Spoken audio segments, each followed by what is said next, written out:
Happy Wednesday. As the Seahawks head into the offseason, Coach Mike Macdonald has the challenge of balancing the success of a 10-win season and the personnel moves to do better next season. Starting with quarterback Geno Smith, Macdonald says he's very pleased with how the 12th-year player performed this season.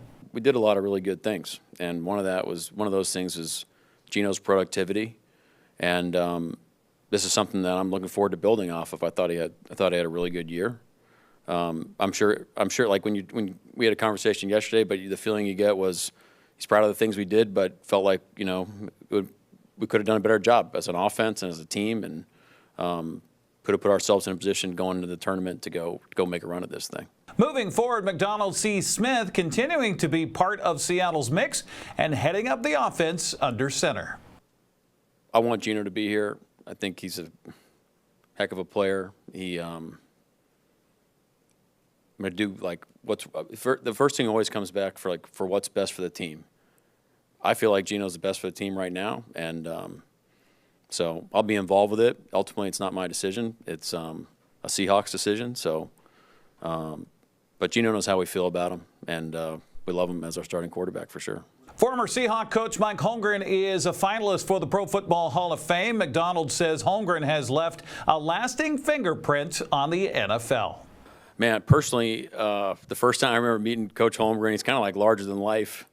You know, walk through the hall and then you're in his office, and it's kind of a Twilight Zone moment. But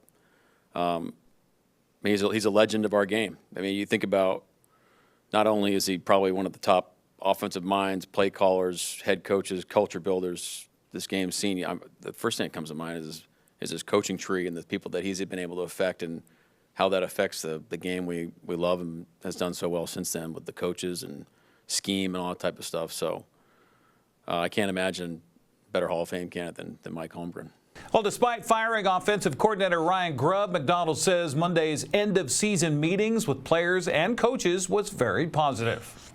What happened yesterday with moving on from Ryan took the better part of the morning, but we've had since the team meeting, having a lot of opportunities to talk to our coaches and our players, and it's been really great. Just really optimistic, fired up for what's ahead of us, where the direction our team's going. I think, obviously we want to be fighting it out in the playoffs, and felt like we had a good enough team to do some damage, but we didn't earn the right to do that. So we're moving on, but we're really just excited about what's to come and working through like what the offseason is going to look like, making some tweaks, how do we evolve, all those things, all that stuff's ahead of us, how we build our roster, all those types of decisions, finding a new offensive coordinator. I mean, all those things. So it's an exciting time.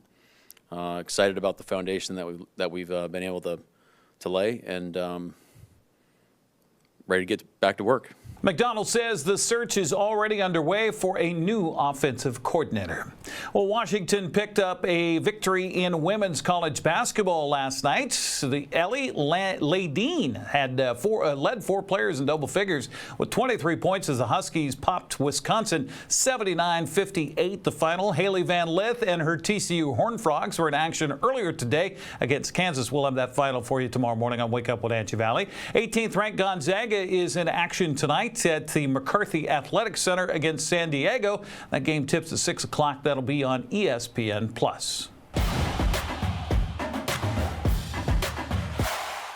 Tuesday night was filled with bouncing balls on hardwood around north central Washington. Ephrata fell to East Valley 56-46. Chelan topped Liberty Bell 57-36. Omak down Cascade 69-52.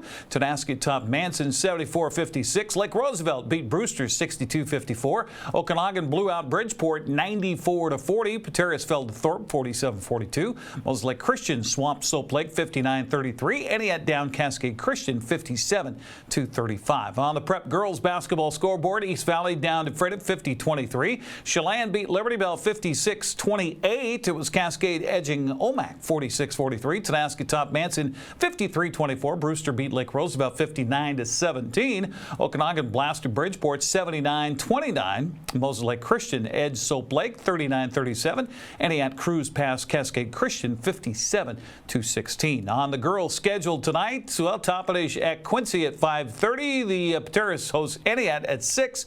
On the boys' side, well, it's the same schedule, just second end of the double headers with the late start times for both Entiat and Pateras.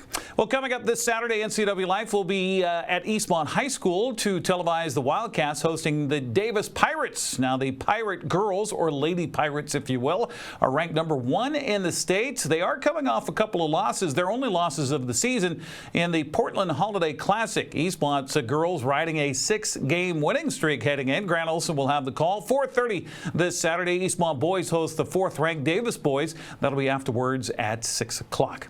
The North Central Washington East Mixer Wrestling Tournament is happening tonight in Oroville. The Hornets welcome wrestlers from Elmira Cooley Heartline, Kettle Falls, Okanagan, Omak, and Wilbur Creston Keller. That's all underway at 6 o'clock. Big 9 head-to-head match has Moses Lake on the road at Eisenhower. That's at 7. That's a look at sports news. I'm Eric Granstrom. Have a happy Wednesday.